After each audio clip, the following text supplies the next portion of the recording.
going on. It's all business here. It's all professional. If I wore anything other than this, would be a costume for me.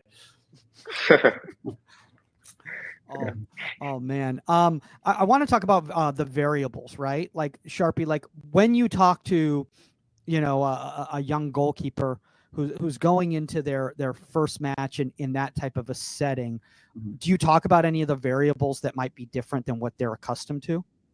Yeah, I mean, again, I go back to you just don't want to over inform someone. Like you just don't want to put too much into their mind where they're overthinking everything. I mean, we talk a lot about overthinking things. I mean, we've faced. Look, let's take this last 7 days, 10 days. We faced a very, very good LA Galaxy team who are very dangerous in transition. Have a lot of options in the box. Jovalic, Royce, Peck, Pansel, Puig.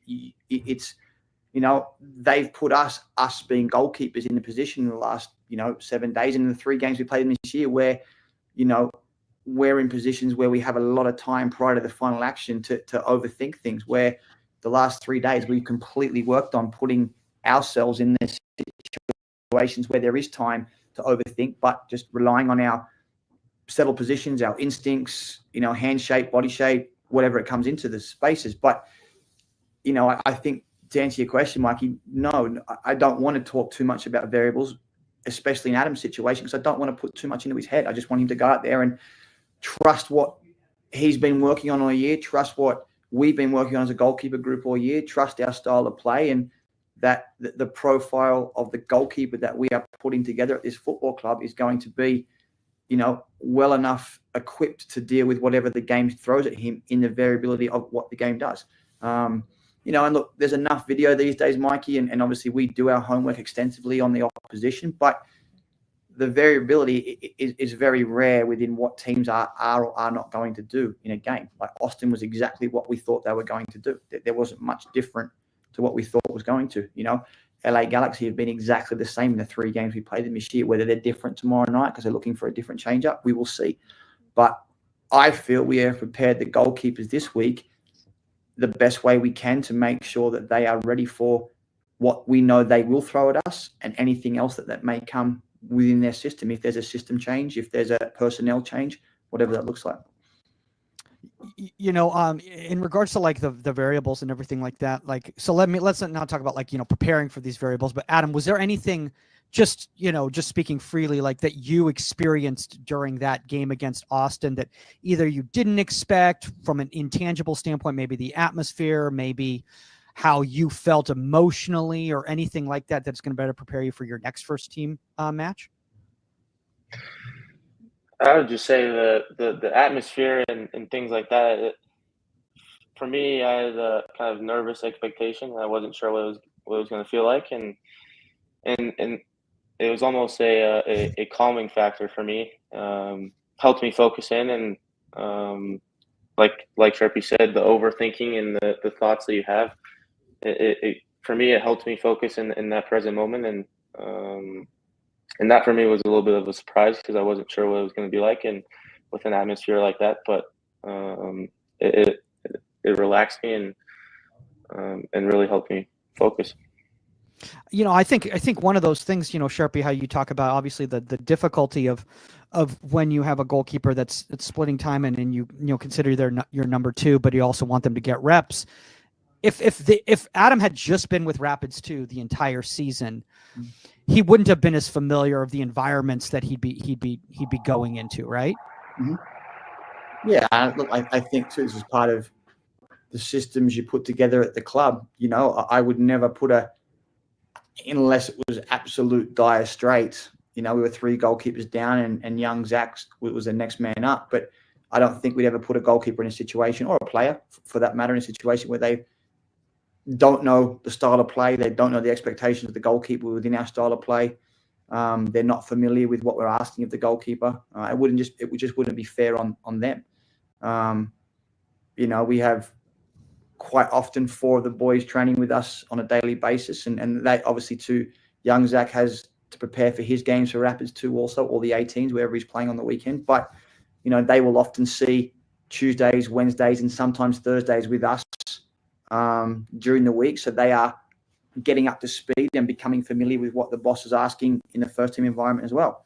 And it can be slightly different in the second team. Their style of play can be slightly different, obviously based on personnel too, whether we're giving them players for the Sunday game or they're going with all the R2 boys and some of the academy mixed lads, which is obviously wonderful for those goalkeepers because you're getting a nice mixture of guys and you have to manage certain pots of people. But again, for me, if we felt that one of the boys was going to be or has a chance of playing with us, they need to be in that environment and feeling that the pressure of the experienced players around them, the Georgies, the Maxus, the Reggie Cannons, the Keegan Rosenberries, these types of guys, and making sure that they've got a nice sense and a nice feeling for those. And obviously that those boys trust what's behind them as well, which obviously seeing Adam and being with Adza all year, they very much do.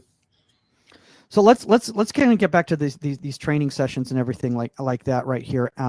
Adam, just out of curiosity, did your reps change at all during the week, or were they about the same? What do you mean? As in, like, were you like number of reps? See more, yeah, number of reps. Did you see more reps than you usually do when you're not going to be starting, or is it the same amount? It's all based on loading and what I'll see, but I think the biggest thing for us was making sure I feel good and going into the game. So we might cut down a little bit, just so I'm feeling good physically and nice and explosive and light going into the game. But yeah, it is pretty similar. Sharpie, is that on an individual basis, or is that kind of flat across the board? Ad's had a little bit of an interesting week. So, he had a couple of very long flights to Europe that, I just wanted to make sure that he, more than anything else, was physically feeling good come Saturday. We did cut down a little bit on the reps on the Thursday because Ads didn't land until 4:00 on the Wednesday night. But again, I'm a big person for the pod. I'm a big person for the data. And like Ad said, the loading, I'm very upfront with the boys on their loading and where they are and the live data that we have at the training sessions. But I'm also very, very big on the feel of the guys. I will ask them to a point where they probably, get sick of me during the session. But in Adam's situation, like, Ads, how you feel? Feel all right? Yep. Legs are good. Yep. No, I'm heavy. Yep. Whatever it is. I just need to know I'm that person who wants that feel. If at any point I feel like I can see that they're lagging a little bit, done. Perfect. No problems at all. And I think, again, that goes back to the beginning of the conversation. That's the trust that I have with the guys and they have with me. But, we're fortunate enough to have the live data, and I know exactly where I want the boys on any given day. It's all premeditated. And obviously if they are not playing on the weekend, the 2 and the 3, I can afford to give them a little bit more throughout the week. And sometimes we adjust it. And look, sometimes for Zach and Ads and Ethan, like Zach will go, no, I want more. Give me one more. It's a feel for him. And yep, no problems, the extra one. But, on that Thursday leading into Adam's game, we prescribed a little bit less for him. I think he may have taken one extra rep of the 2 balls at the end just because he wanted one more rep to see it again. But, there also comes a point where myself as a coach, I have to stop it and say, yep, you're done. You're out. That's my role and responsibility to make sure these guys are in the best position for themselves too. Yeah, and kind of like getting back to kind of some of these sessions here. If we're getting back to here or everything like that. Like Adam, when you had discussion, when you found out that you were going to be starting, were there any specific things? Like, I know you said you wanted to keep the same routine and everything like that, but were there certain areas that you said, personally, I want to focus on these things to prepare myself for that match on decision day? Or, I mean, obviously you trust Sharpie and you trust, the scouting of Austin and everything, but from a personal standpoint, was there anything you were like, oh, I really want to make sure that I'm in tune with this?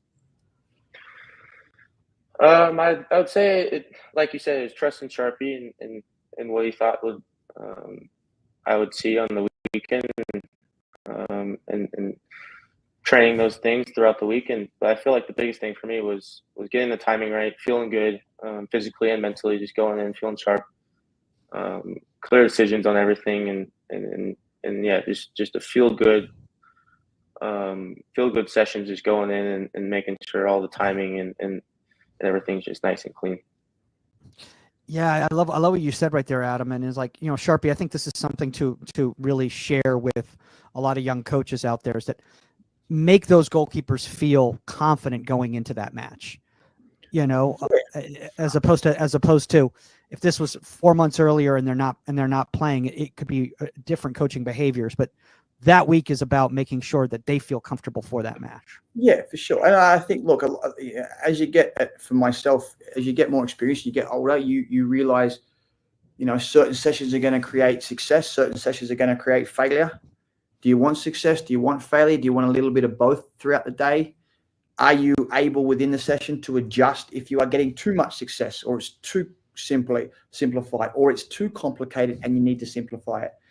Do you have adjustments within your session you can make on the fly that offer those for the guys? I felt because of Adam's week leading into it that we needed a session on the match day -2 that would offer him what Austin were going to show us, but also allow him to have success both physically and mentally.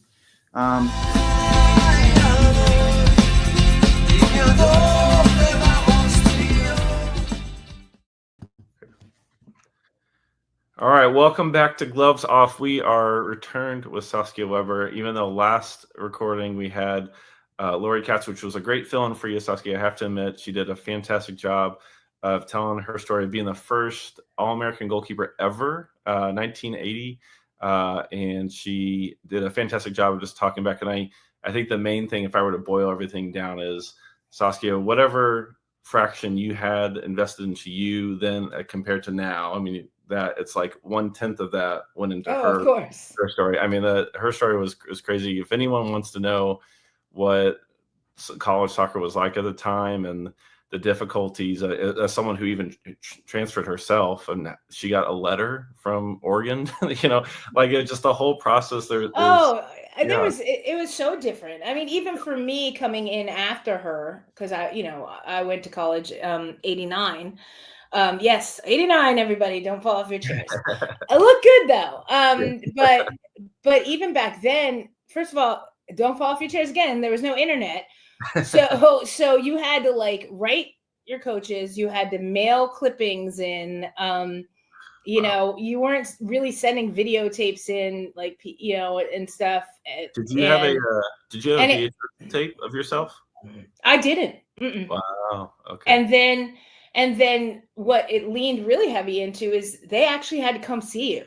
Yeah. Where nowadays you can scroll to the videos, you could do all that, and then say, okay, I'm not going to go see this person.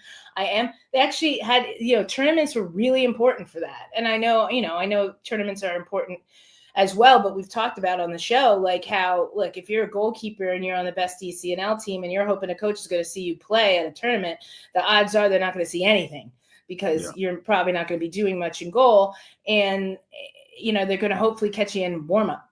It's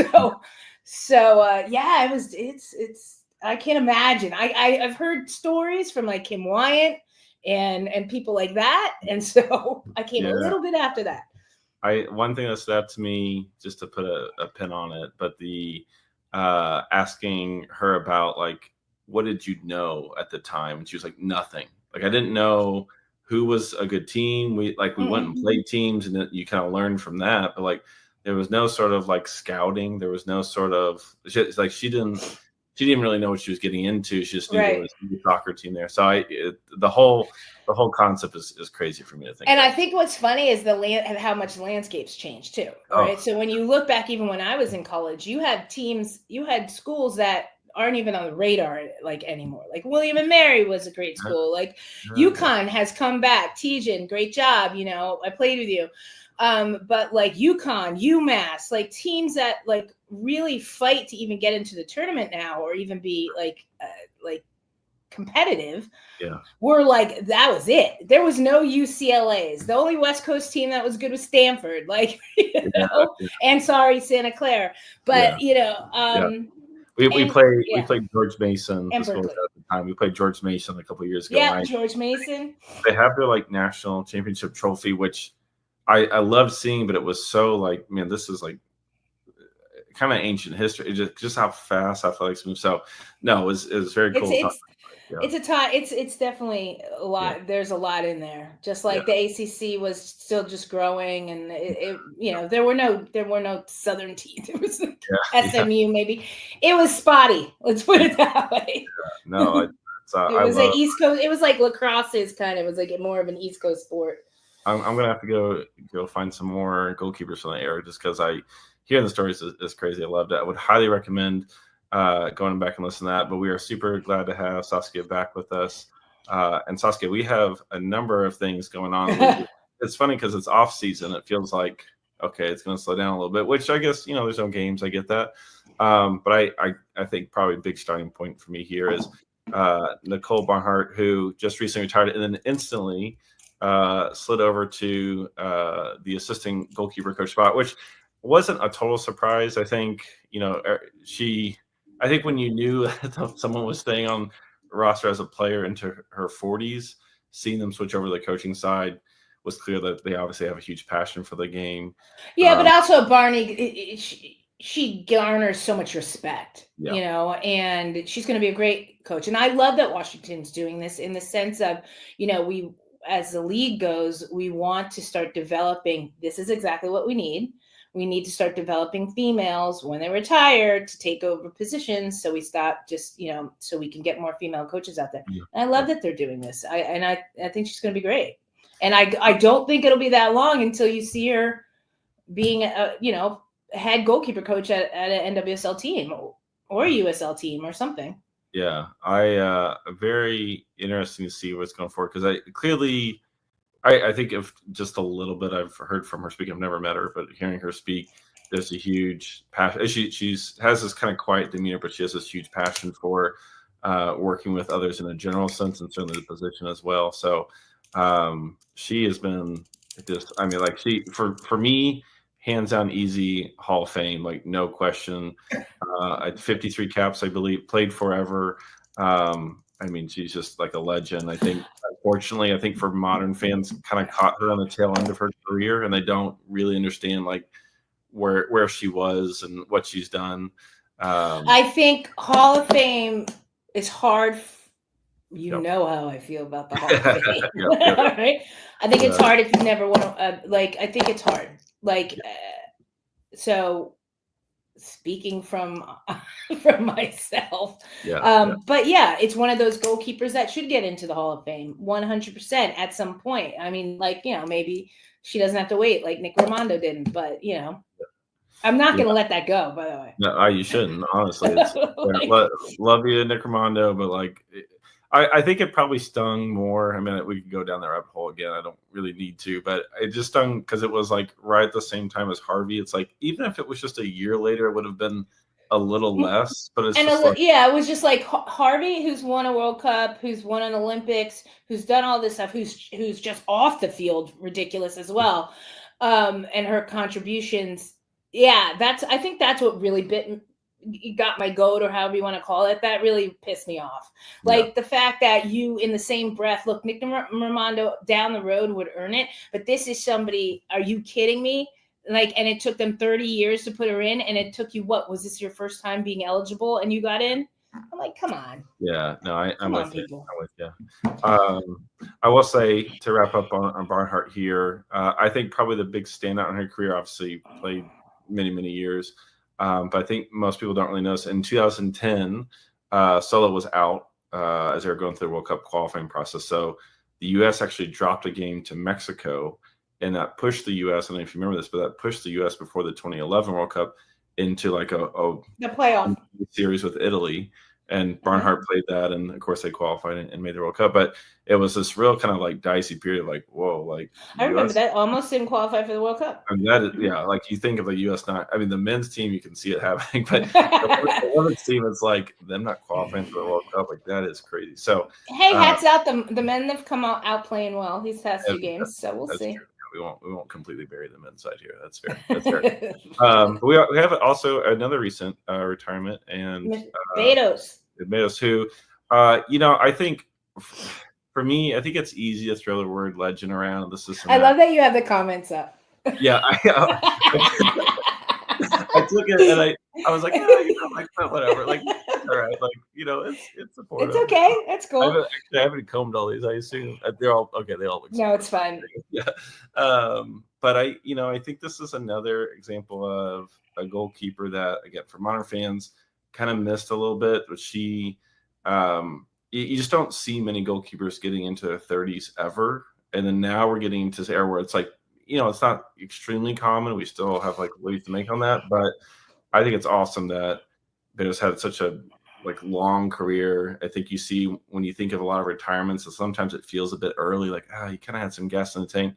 And she certainly bounced around the league a little bit, but I think the fact that she kept getting picked back up, where I think sometimes you see keepers and players get bounced around and they just kind of quietly, don't return, which I understand. But the fact that she hung around for so long and did, it's not just a league, especially in the world. So I think it's awesome. I also think it's funny of like the free advertising gloves get in these moments, because I'm pretty sure that's West Coast that she's wearing. I think those are kind of funny of like these moments here. But no, just I think not to the prestige that Barnhardt got, obviously for obvious reasons, but I'm always thrilled when a keeper plays for 10 professional years. Like, that's awesome. We just don't see that a whole lot. Well, you don't think that Barnhardt's going to get the year-long retirement that Megan Rapinoe got? I mean, at every single stadium and still to this day, no, because keepers. I mean, Nair's not even going to get that when she just kind of like quietly retired, like as they played the European series, and she was like, "Okay, these are the last ones. I'm done." No, I think for the people who know, they know. I wish in a journalist sense keepers got a little bit more publicity, but I mean, there's no denying, like, when you're staying in the league this long, I mean, she's not retiring at 25. She's 34, I believe. But I think we're seeing a trend. I think we're seeing a shift, and we had talked about this before, that the shift has to happen, and when's it going to happen? And I think you're seeing it. Number one, you're seeing it because of free agency, and I think you're like, watch what you wish for. But I think free agency is obviously a great thing. I mean, Germa just signing for $1.1 million, and that allows with Chelsea, and that allows for that. Now you also have to look at like this. There were like a couple days ago, there were 42 roster spots left on all NWSL teams, and there were 60 something free agents. So, you kind of, I think you're going to see people start to say, I can't bounce around that easy. And you're starting to see more European players be brought in now, because that frees up a lot of money, and so I think we're starting to see that shift in goalkeeping, which we need. Which honestly, thank you Betos, and thank you Barnhardt. Even Nair's retiring from international play. AD, when we talk about French, like, not sure the trajectory here, but I think her starting days are over, quite possibly. And so I think we're starting to see that shift where you're seeing this young crop of goalkeepers, and I can list them off, starting to take over. And even changes in teams where you look at New York traded Smith to Houston, right? And so now you have Betos is gone. So now you have Ryan Campbell, who's going to sit in behind Schultz. And so you're seeing that shift in goalkeeping, which I'm excited for, to be honest with you. I'm excited for. Like, yes, it's time to retire for some people. And that's a long career. I'm sorry, it is.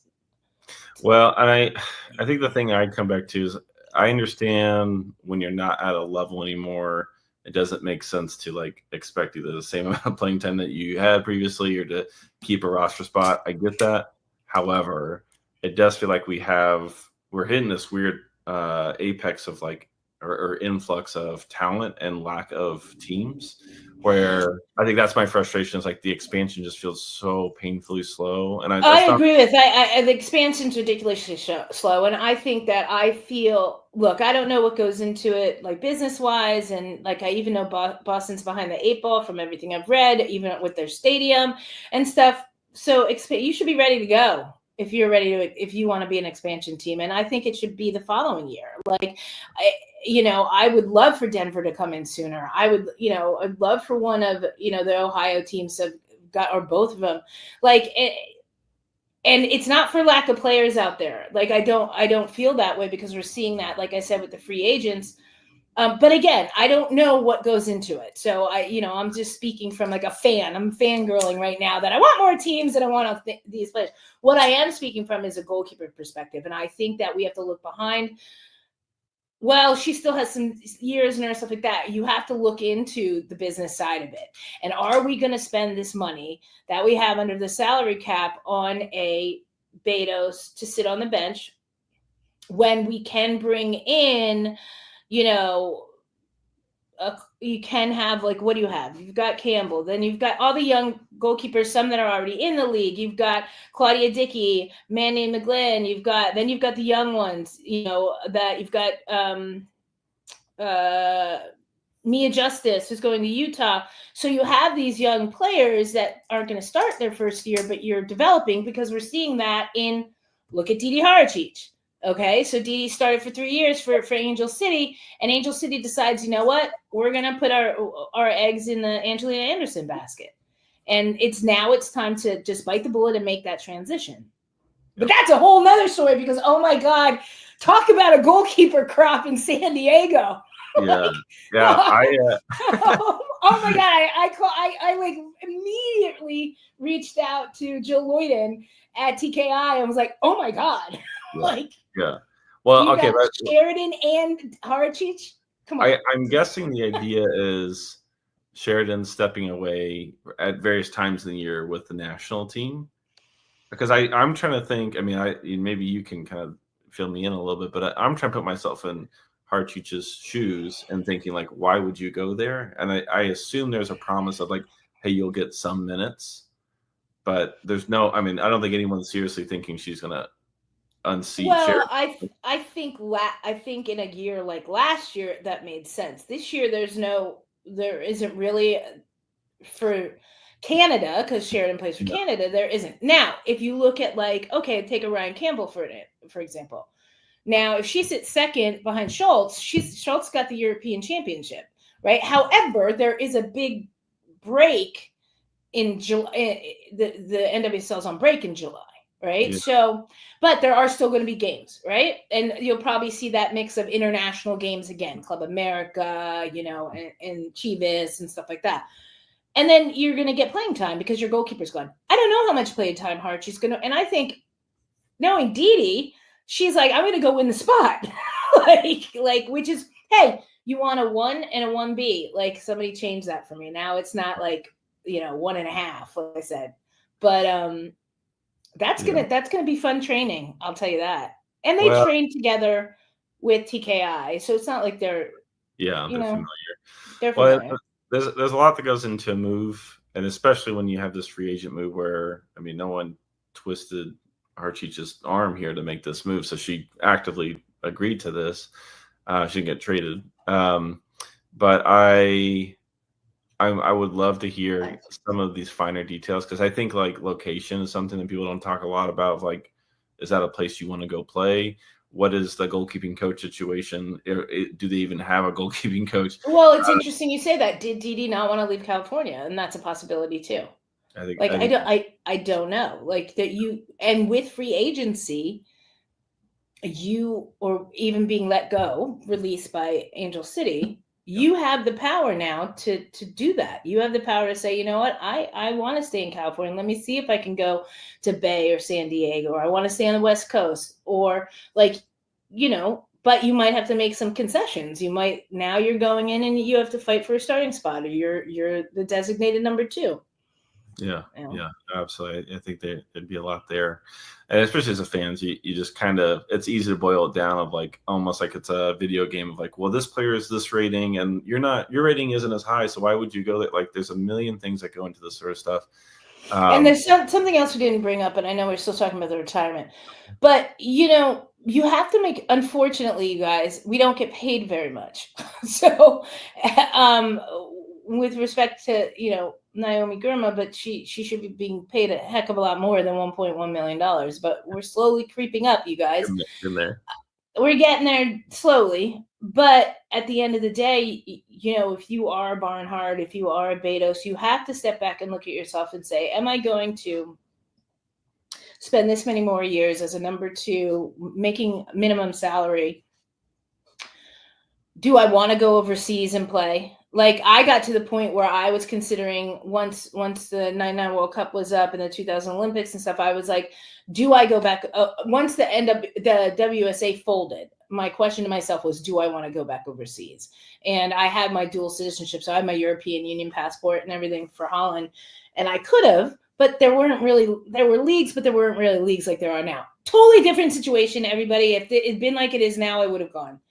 But you have to sit back and say, am I going to start my life? Like, I have to start a second chapter at some point as well and actually make a living.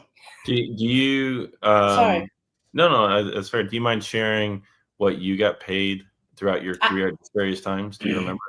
I was paid in Japan $80,000 a year. What? And for 70 or 80,000. Wow. And then for the WUSA, I was paid $80,000 a year. Okay. I mean, that's well, we were the founding right, members. I'm sorry, I'm going to get so much hate mail for that right now. I don't care, whatever. It's obviously didn't work out, but which we were the founding members. We created the league. Like hands-on created the league, not like, just by name only, like sat in board meetings, like did everything and stuff. So, that was part of it. And then, and they were guaranteed contracts. am I going to get sued? I wasn't allowed to say that. It's kind of a long time ago. So. 20 year, it's a 20-year limit. Yeah. There's like, if I can't go to jail for some things, because of statute of limitations, I'm sure I'm going to talk about this. Yeah. But I could probably get a pardon anyway. I had to say that. Yeah. So hey, gloves off. It's gloves off. It's gloves off. So but that was it. That was the highest there was. Yeah. Like there was no and that's why a lot of people actually went and played in Japan. Yeah. Because we were all owned by corporations. I was I was Okidata, and stuff like that. And so, and then the salary we had here, for WSA, those were guaranteed salaries. Yeah. So. Yeah.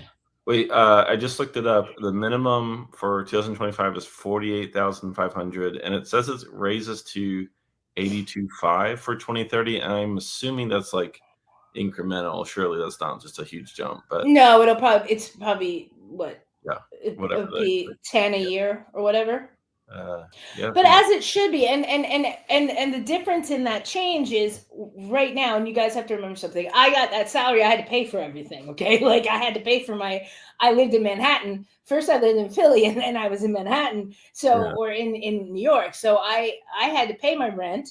I had to pay everything. So the way the league has dealt with that is that the league pays for the teams pay for the housing for the players. And so so now living in LA minus $2,000 a month or something for rent. Now, if you're living in North Carolina, it's probably not that much, but but living in LA, $2,000 a month. So that minus that from your salary. So that's another $24,000 that you would have had to pay. You would have had to pay out of pocket. Yeah, that's a good point. Good point. But that's going to change with that change in salary. Yeah. Well, all positive things there. I think. I mean, things growing, things getting better. I mean, I think at some point, like it is kind of you get into this insatiable just growth for growth's sake, and I think you can get some problems there. But it feels so far away from that at this point. Just trying to find more spots for players to play, keeping the level of play at a certain point. I think the moves have been interesting. You hit a number of them. I'm going to quickly go through all the ones I've seen from the last time we recorded. So if I'm missing one, I apologize to anyone. But in no real order, Abby Smith, as you mentioned, is going to Houston. I did see Bella Bixby get re-signed for another year, which is interesting. She just had her first kid this past year, which is the Instagram pictures have been very cute. But I think part of that maternity leave was that she was always coming back. Yeah. Well, I think it's just awesome to see I kind of wish it was a little more out there, but it's just cool to see like confidence in a club of like, hey, like we know like they're coming back here, which is good to see. Yeah. Some of the newer or like first years, you got Ryan Campbell going to Gotham as you mentioned. Claire Gagny's going to SKC. Both of those are 1-year deals. Mia Justice actually signed a 3-year deal, which I thought was really interesting. That's a huge sign of commitment.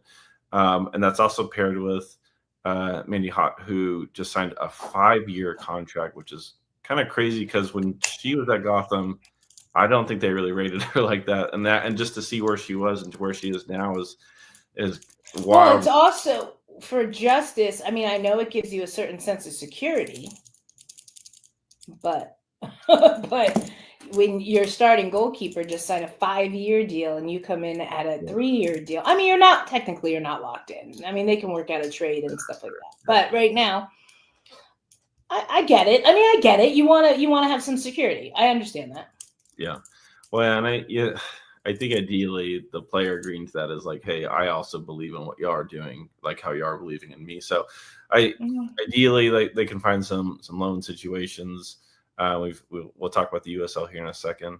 But other situations, I can't remember, but Shelby Hogan's going to Gotham, I feel like her stock, I wouldn't say plummeting, but it feels like it has dropped significantly from just a couple of years ago, where I think people expected her to kind of take over in Portland, and obviously that's not the case now. And so be really curious to see where she goes. Obviously Ryan Campbell coming in as well, and just kind of seeing like, okay, how is this going to play out?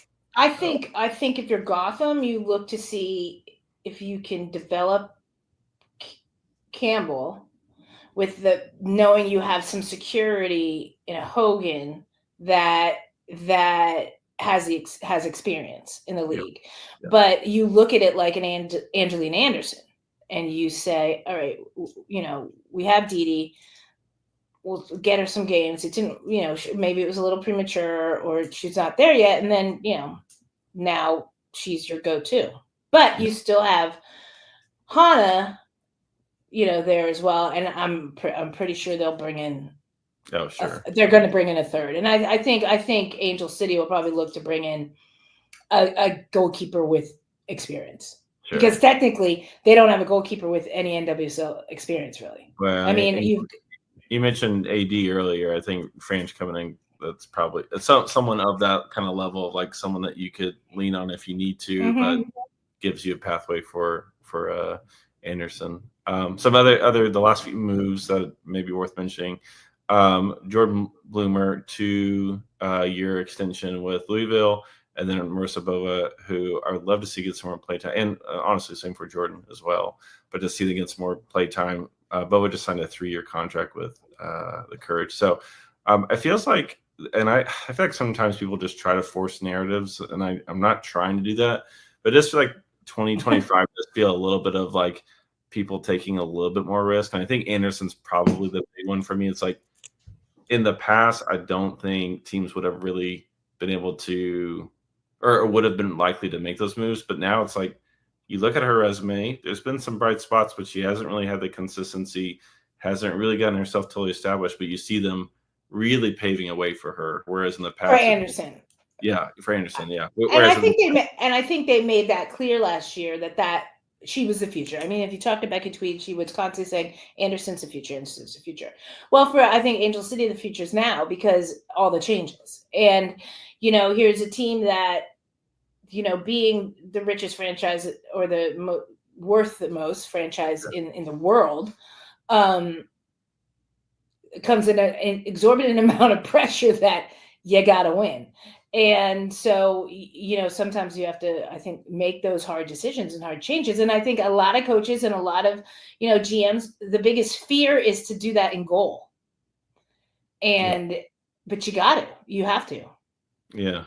Well, I think that's like the interesting spot we're hitting, because what you're saying makes sense. I think there's just a lot of fear to go put that responsibility on a young goalkeeper who, I mean, I don't know the numbers. She hasn't had that much time yet. No, so. She's had like what, four or five games. Much, so, but that's why I think Angel City will go out and bring in like French wouldn't be a bad person. Somebody that's already had the change, so already knows, is a great teammate and everything on the bench.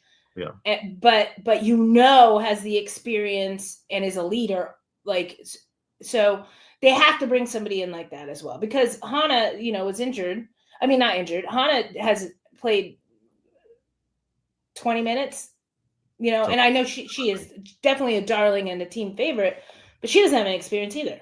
Right.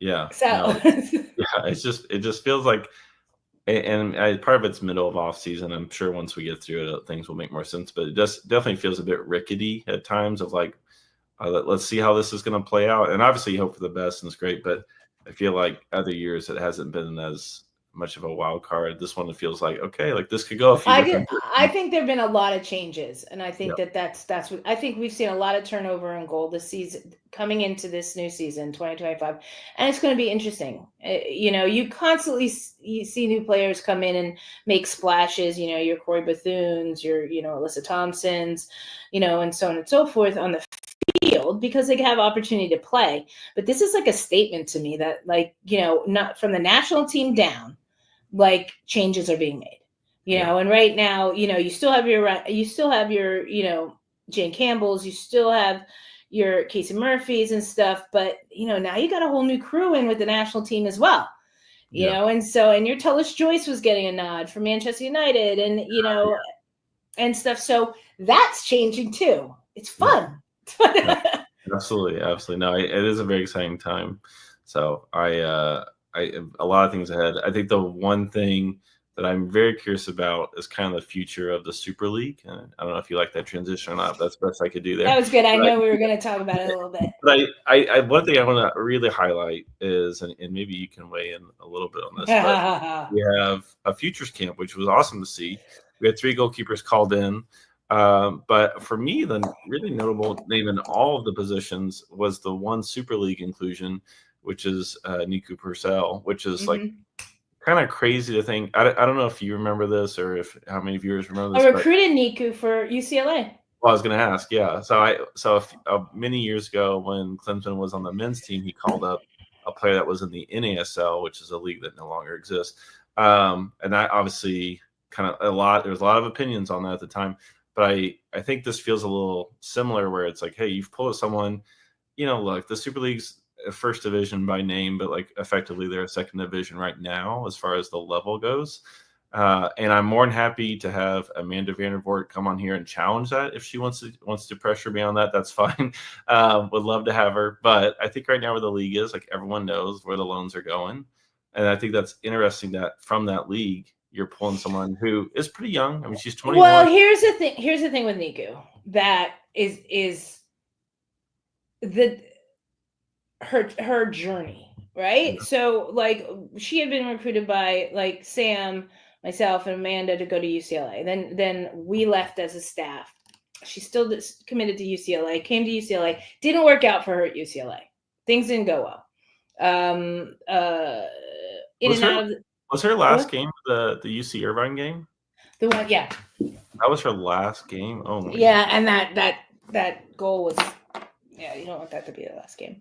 Yeah. But gloves off. But I think that before that, Niku was the number 1 goalkeeper in the country for her age group, and the number 1 recruited goalkeeper that year, and was known to everybody. So, you know, having that hiccup, not really playing that much at UCLA, her first year, she was still sitting behind LB and everything. And I think that leaving UCLA, you know, you go to Brooklyn FC, it's a stepping stone. You know, it doesn't mean all of a sudden you're not as good of a goalkeeper that you were developing into. And so whether, I don't know if, you know, Jill Lloyden, I know she's out there with the Futures Camp and stuff like that, had anything to say. Maybe, like, I don't know if Emma came and asked some people, like, what do you think and who do you think we should bring in? But hey, it's nice that they're broadening their vision, and they're not just looking, because that's why you have a Fallon Tullis Joyce that gets in. They're American goalkeepers that are playing in Sweden. They're American goalkeepers that are playing everywhere. And so, you know, just because you're not in the NWSL or you didn't go through a traditional route, so she's with you know, Brooklyn. I'd love to talk to Jill and find out how she did. Yeah, we might be able to set that up. Yeah, I will say. Yeah, I know her. I'll twist her. I'll twist her. I will say, if she returns to UCLA, I mean, I think everyone is under the assumption that, okay, she's going to get her starting spot back. And, you know, and that is in some sense comfortable, although obviously it's tough competition, it's a challenge, but it is like comfortable to go get that. Whereas it's rather uncomfortable to leave college early and, you know, young age to go to an upstart league that there's no promises how that's going to go out. You know, like but really you know, interesting that I she's willing think to kind of make that bet on herself. because this is gloves off. You have to look at as a coach why didn't things work out with Marguerite at UCLA? What happened off the field, what happened on the field? Was there personality issues and stuff like that? Now, if that is part of it and these are growing pains that she has to learn and work through, then maybe Brooklyn was the right step for her before jumping to another college, maybe for a year or whatever, and then going right to the NWSL.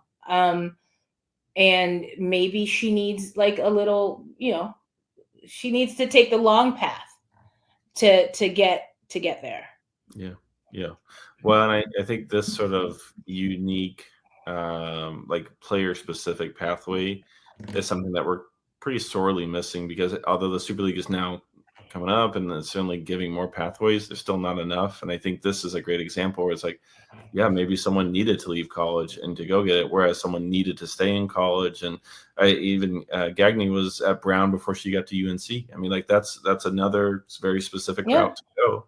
Well, you know, and I look at like the Super League period as even as field players, like there's some players that were in the NWSL, and I think you're going to see actually more players that were in the NWSL in the Super League or in Canada, right? So Quinn just went to Toronto FC and everything. I think you're going to see that as well, because like I said, there were 42 roster spots and 60 free agents. So you've got that. If 40 free agents are signed, that's not the case.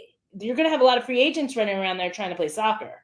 Yeah. And so where do you go from there? Do you go to the USL? Do you go to Canada? Do you go to Europe? And so we're going to see a lot more movement now. And you have players like a Marley Canales who, you know, went up and played for Spokane and is killing it. And do you see a Marley Canales come back into the NWSL or go to Europe? So I wish I had this many options when I played. I'd probably still be playing. Yeah. I was just thinking of like Niku to Lori back in 1980. Like how, I mean, that was just like a different, like for them to talk about their experiences, I can't imagine having hardly any common ground other than, oh yeah, we try to stop the ball from going in that rectangle thing. Like, outside of that, it's just but back then you could pick the ball up on a back pass, so Niku probably didn't. That's very, very different, yeah. Not even the same position anymore. Yeah. I think before we wrap it up and stuff, I think that we'll see. I think I like that she's getting a nod. And I like that they're going outside of the traditional box, that it's not just college players and it's not just NWSL players or Fallon or, you know, players that are playing pro in Europe. But I like that they brought some USL players in. I like that. Yeah. Well, look, if you're really going to go raise the ceiling, then you've got to make sure you have all the streams coming into the league, not just one. You know, like you've really got to make sure you're throwing that. And I mean, look at Kurt Warner. Let's just make a football reference, right? All right, look at Kurt Warner. All right, he was playing indoor, like he was playing arena football. Yeah, and you all know who Kurt Warner is. So that enough said right there. You know, he's a guy playing arena football that everybody thought was whatever. You're going to end your career doing that, and he's a Super Bowl champion, and he'll go down as one of the top quarterbacks. So you never know where you find those players.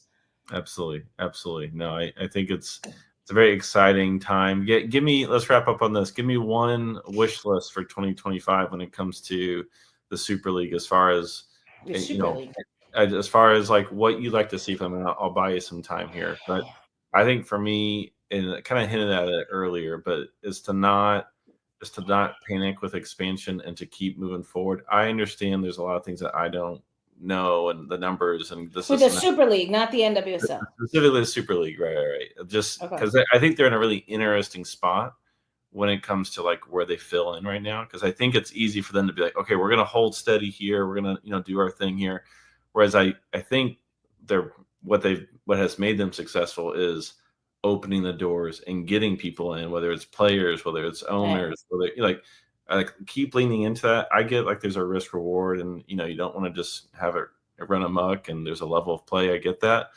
but that's like my big wish list is like, don't slow down, keep moving forward, because they're not far off. They're not far off from matching the number of teams in the NWSL, which is really interesting.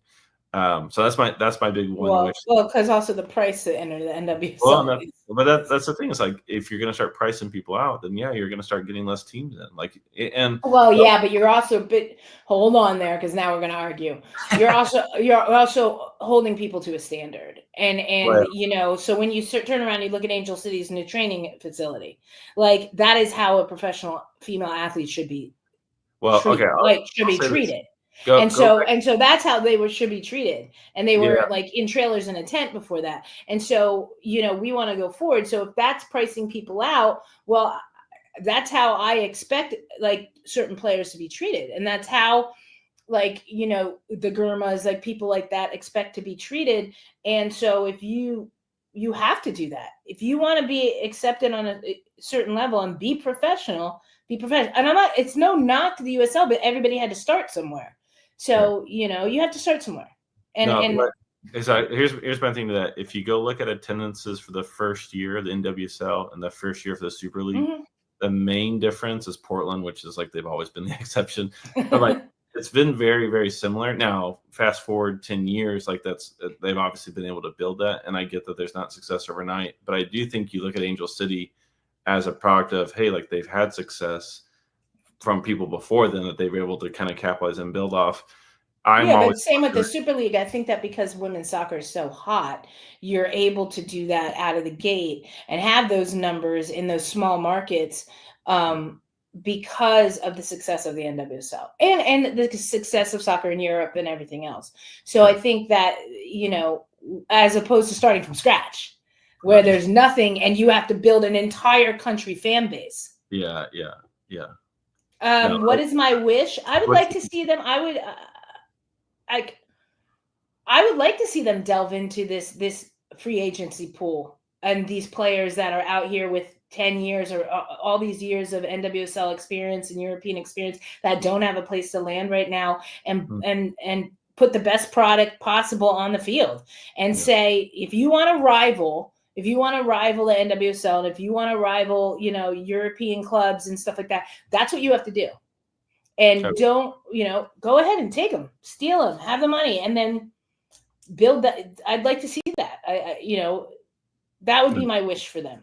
No, I think you're absolutely right. If you're really going to go be competitive, like it's the same in college. Hey, when a Division I school steps in and there's been D2, D3s talking, like people think, oh, hey, and that's not to disparage D2, D3s. I get it. But like players want to go play at a certain level. And, if I'm getting kind of low end things where I don't feel like, hey, this is, I'm not going to get like competitively matched, then it's going to be difficult for someone on the back end to say, yeah, we're at that level. It's like, if you're not competing with them on and off the field, then so I'm with you on that. I would love to see an Open Cup. That's wish. I was going to say the same thing. Okay. So that's what I was going to say. But I was thinking you were talking about like in their off season. But absolutely, I want to see an Open Cup because I 100% want to see an Open Cup. And I was thinking about it today. I was at the gym. Yes, I was at the gym. And I was, even with this air quality here. And by the way, I'm in such a good mood today, guys, because my house didn't burn down. And to all my friends out there and stuff that are struggling and suffering, like my heart breaks, and I'm here and doing all we can on our side with donations and charities and stuff to help with the fires. And it was a very scary moment. And I don't want to relive that. But I would love to see an Open Cup. I was trying to figure out when it could be, because the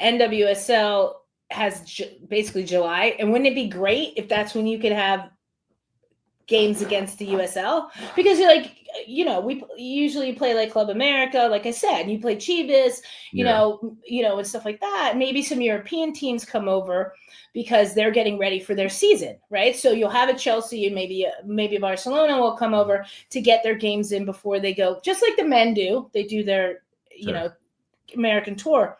I would love to see that. I would love to see the USL playing some NWSL teams in July.